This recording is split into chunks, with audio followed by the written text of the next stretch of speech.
Hey guys, welcome back to another video. Thank you so much to all that joined yesterday's live. I always enjoy chatting with you guys and learning from you. All right, as promised, every Monday we're going to be taking a look at what is going on with capacity in the market, what is going on with carriers, how many carriers are entering the market every week, how many are leaving, and what is the net change in carrier population.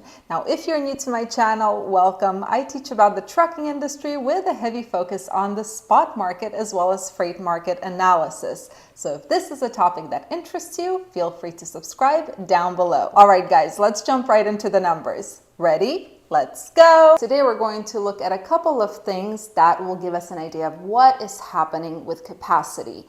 Now, unfortunately, I do not have the trucking employment numbers yet to see whether the carriers that are leaving the market are getting soaked up by other carriers, but I think we'll get a good idea of what is happening.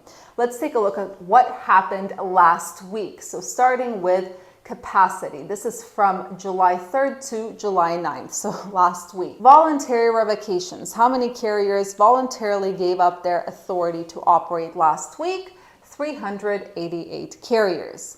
How many carriers involuntarily had their authorities revoked, meaning the FMCSA sent them a notice that their authority is being revoked? How many of those carriers lost their authority last week? 1,455. So the total loss of carriers was 1,843 carriers last week. But we also have to look at how many carriers we gained over the last week. So first we take a look at the reinstatements, meaning how many carriers had their authorities reinstated after they either voluntarily revoked their authority or involuntarily had their authority revoked.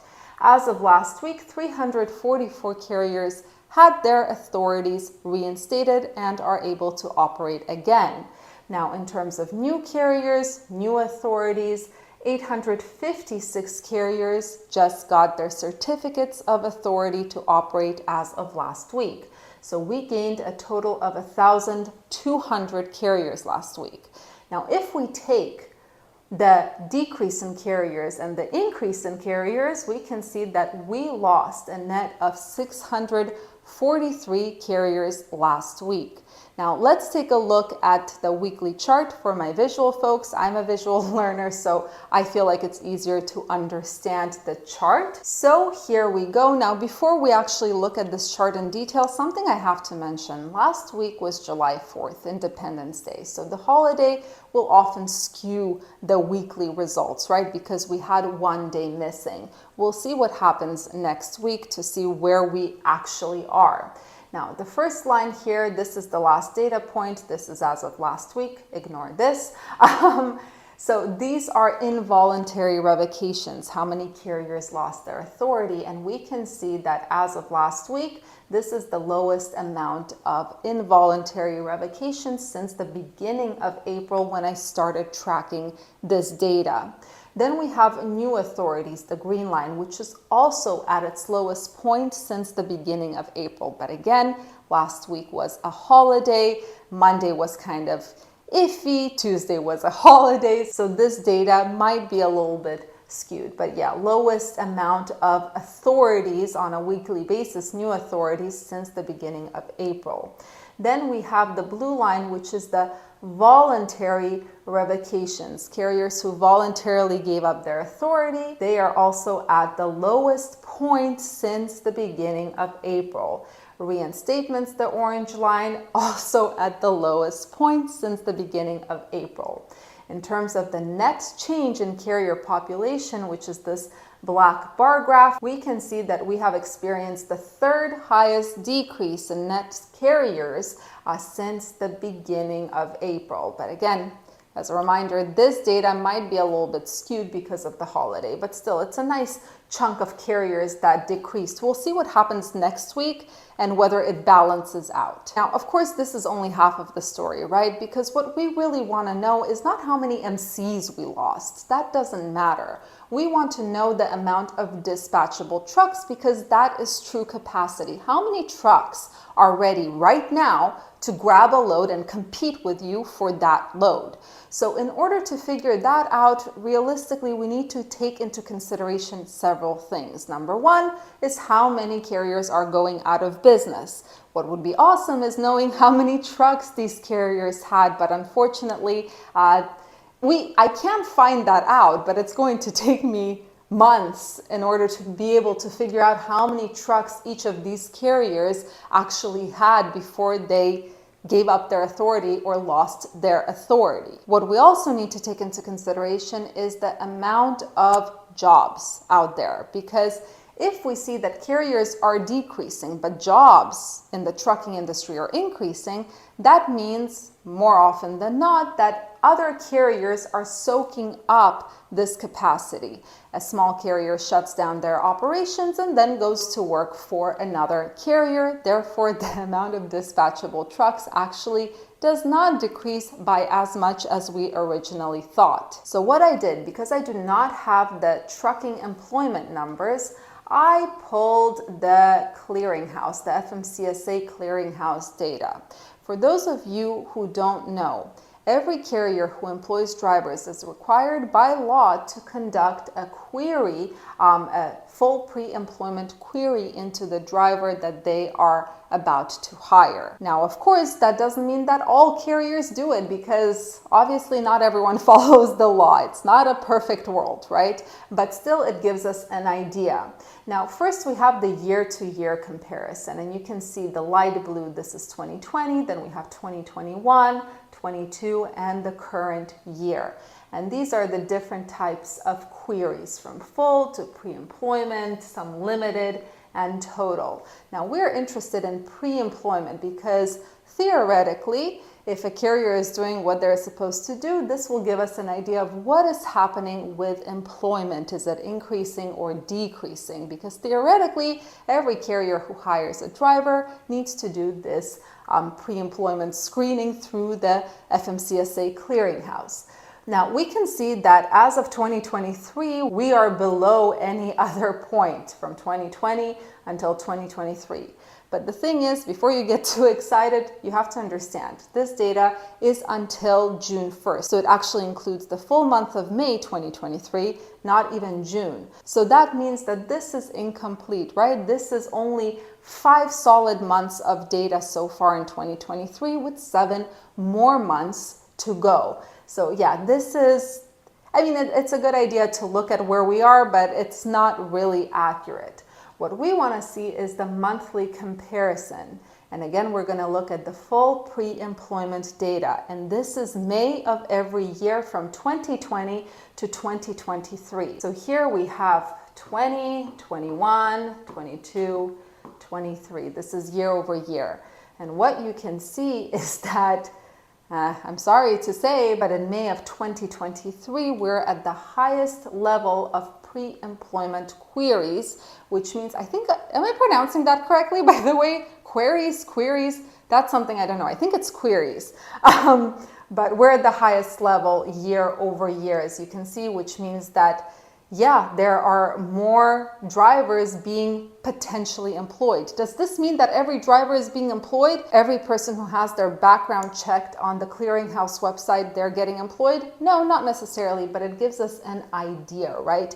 We're going to pretend that those outliers and those inconsistencies happen year over year, and we can see that we are on the rise when it comes to background checks. So what does this mean? Well, this means that despite the fact that carriers week over week since the beginning of April, there has not been a single week, here let me show you guys, there has not been a single week where the net change in carrier population was positive. We're consistently losing carriers. By how much? It varies, but since the beginning of April, consistently losing carriers. This does not necessarily mean we're actually losing as many dispatchable trucks as we would think, because it looks like employment is still up there, right? So it's soaking up some of that lost capacity, I would call it. In other words, yes, it seems like capacity is decreasing, but it's such a minimal level that it's just not enough to make a significant change in the current freight rates. Now I want to show you a chart by the DAT trend lines, DAT load board, and what I want to show you is actually a few different things. So number one, we have the weekly, week over week. This is from June 19th to June 25th versus June 26th through July 2nd. Yikes. It's like a tongue twister there. So we can see the total spot load posts increased by 12.1%, which means the volume on the load board grew by 12.1%, while the spot truck posts decreased by 13%. However, something you have to consider is that 4th of July holiday, right? A lot of people do not work. That's why the spot truck posts might have decreased. The increase in spot loads, most likely the tender rejections that we saw increasing over the past month or so. But what is more accurate is looking at it year over year, right here. So we can see the spot loads, the volumes right here. This is the volume. It dropped 54% year over year from June 2022 to June 2023, which is crazy. In terms of spot truck posts, they only decreased by 0.6%, and this is the capacity. So you can see volume dropped like crazy on the spot market, whereas the capacity decreased by less than 1% year over year. And this is the thing that really matters and gives us a clear idea of what is happening in the industry. Capacity is a huge issue. So there it is, guys. Now let me tell you my experience. I am part of several groups where carriers are actively looking to hire drivers because I'm always on the lookout for fantastic people to join our team. After all, a CDL driver in this industry, a team member, this is the person who will make or break your business. So I am always on the lookout for fantastic talent. But what I see in these groups is nowhere near what you would expect to happen, especially in a market like this. Carriers are poaching drivers from other carriers. Carriers are getting into online fights over a driver who responds to a job posting. Carriers are offering some crazy terms that they will not even be able to uphold when push comes to shove, considering the current market situation, just to catch someone. You would think that in this market, the demand for drivers would drop, but nope. But the worst part is, of course, the lies, because it's very easy when you run your own trucking business. You can see through the lies and you can see that this is possible and this isn't. I see carriers offering some crazy terms out there. Here's an example of one of them. Let me tell you, 90 cents per mile for a company driver is impossible in the current market. Of course, it looks like this is a person who's offering a 1099 position, you know, the kind where they still give you the truck, they pay for all the expenses or whatnot. Yeah, so it looks like it's one of those. Or how about this one? Now, this one looks a little bit more decent, 70 cents per mile for a drive-in company driver position. But let me tell you something. In the current market, 70 cents per mile, it means either the carrier does not know how to do basic math, or they're going to cheat the driver in some way. I hear story after story of people who just got their CDL, so they're new CDL holders, which means that finding cheap insurance is going to be, it's not that it's impossible, but it's extremely unlikely that it's going to be cheap, right? So a lot of shady carriers, what they do is they just don't insure those new drivers, which is, I mean, this is its own topic. But here we have a new CDL holder and they're offered something like 80 to 90 cents per mile as a independent contractor. In reality, they're a company driver who is misclassified. Okay, that's besides the point. Now, to top it off, these carriers start promising, oh yeah, you'll be home every weekend or every 2 weeks. We promise, we can guarantee it. Now, what ends up happening? Well, the driver is cheated, and I hear these stories over and over and over again. I'm not a very social person, but my business partner is very social, so he's the one who's telling me these stories. These guys go to these companies thinking, oh my God, this is an opportunity of a lifetime. And what happens is after the first week, instead of doing the 3,000 promised miles per week, they get 1,000, 1,500 miles per week. And the carrier says something along the lines of, oh, well, the market, it's not allowing us. We can't find a good load. So you're going to have to sit for 3 days. And no, we do not pay layover. And when it comes to home time, there's another excuse, again, about the market being bad and there's no load that's going to the place where they live, and so on and so forth. It's lie upon lie upon lie. So my point is, and I know I kind of started venting here, my point is that carriers are still actively looking for drivers, sometimes cheating them into thinking this is a once-in-a-lifetime opportunity. Basically, the capacity issue is just that. It's still a big issue. We shall see what happens this quarter and next quarter, but for now we have to deal with the current reality. What else can we do? Anyway, guys, thank you so much for watching. Apologies for venting. I'm wishing you all a wonderful week ahead, and I'll see you guys in the next video.